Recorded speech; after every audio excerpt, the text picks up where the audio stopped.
If you don't already know, I've been tracking my 2013 Subaru BRZ on airlift suspension for about a season and a half at this point. And when people find out, they're usually pretty shocked and want to know why. And I get this question a lot. I mean, a lot. So why do I track my car on bags? My name's Eric, also known as Dad Hats on the internet. Let's get into it. Well, the short answer is, since I bought the car used, the bags actually came with the car. The previous owner was a bit of a stance guy, so I got a lot of parts with the car, not just the airlift system. I got wheels, the over fenders that are on the car, lower control arms, and a bunch of holes in my trunk from the multiple wings he had on the car originally. Oh, and we can't forget the notorious anime stickers. But, turns out I like free stuff, and I decided to just run it as it is.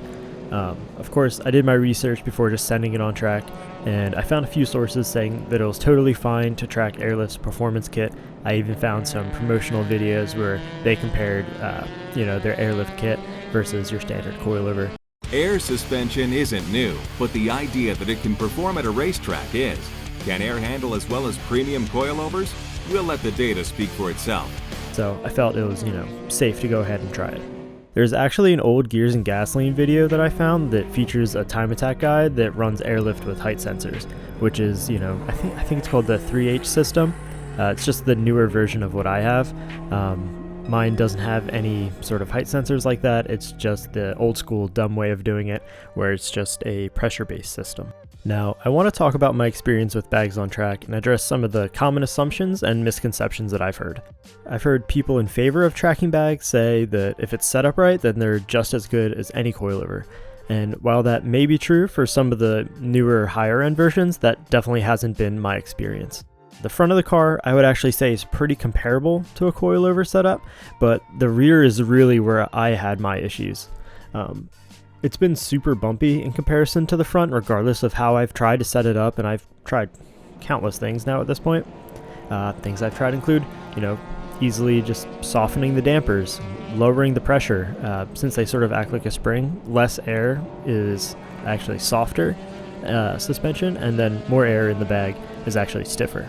I tried raising the struts so that I can play with the pressures more. I even tried installing a different part. They call it a rear lower mount. Basically the one that I found was longer, and all with the goal in hopes that I would find more range of adjustment of the pressures in the rear. Which, by the way, for anyone curious, did work, decently well, although not enough to make me truly happy with the way they handle and absorb bumps. Recently, I swapped coilovers about a month or so ago, and I can definitively say that bags were the issue. Now, I'm sure this has something to do with the design of the struts differing from front to rear. I really had no issues in the front, and honestly, they don't feel that different from coilovers, but the front has something called a double bellow design. I'll throw up a picture here, and while the rear just kind of has a different, single bag, I'm not really sure what to call it, but again, I'll throw up pictures. Now, I have no proof of this, this is basically just a hunch, but I'm pretty sure that design difference makes all the difference, because that rear is just so unsettled, feels so untamed, and then the front feels perfectly fine. And honestly, that's the only difference that I could find between the two, front and rear bags. Now, on the other side of the spectrum, I've heard air suspension haters say that they're absolutely worthless and to not bother with them at all. And to be honest, for a novice driver where you're nowhere near the limit of the car, or someone who only goes to the track casually, a handful of times a year or so, it wouldn't be a deal breaker for me. There definitely are some trade-offs I already mentioned, but there's plenty of reasons to go with bags too. Obviously, the aesthetics, very important, but believe it or not, the airlift kit still has adjustable dampers, which allowed me to tune in to perform better than I actually expected. I was able to tune in some pretty decent rotation at the track, and I think any competent driver would actually be able to take advantage of that. I did briefly mention that I swapped to coilovers.